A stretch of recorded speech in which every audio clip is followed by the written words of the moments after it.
बसंत पंचमी का पावन दिन था। ठंडी हवा के साथ साथ पूरे गांव में उत्साह और भक्ति का माहौल था।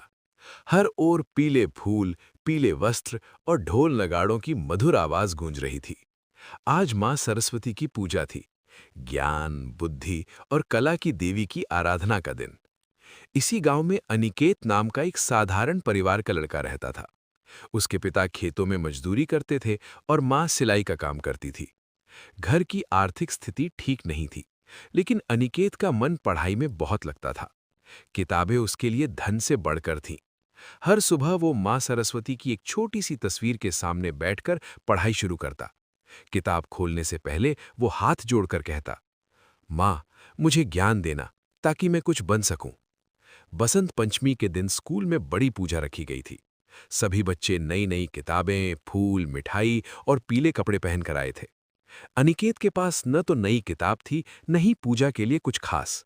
उसकी मां ने बस हल्दी में रंगा हुआ एक पुराना रूमाल और 2 फूल उसके हाथ में थमा दिए। अनिकेत थोड़ी झिझक के साथ स्कूल पहुंचा, लेकिन दिल में गहरी श्रद्धा थी। पूजा शुरू हुई। पंडित जी मंत्र पढ़ रहे थे। वातावरण भक्ति से भर गया। जब मां सरस्वती की आरती हुई, अनिकेत की आंखें अपने आप भर आईं।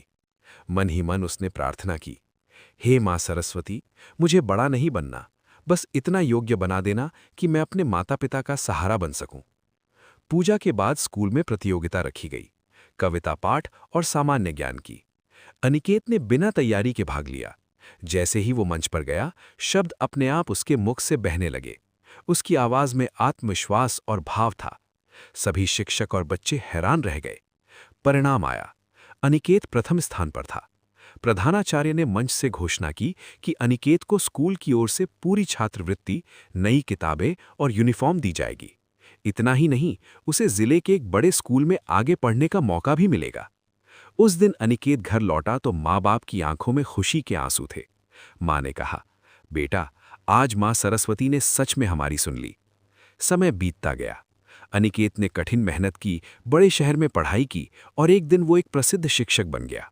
लेकिन उसने कभी अपने गांव और उस बसंत पंचमी को नहीं भुलाया। हर साल बसंत पंचमी पर वो अपने गांव आता, भव्य सरस्वती पूजा करवाता और गरीब बच्चों को मुफ्त किताबें बांटता।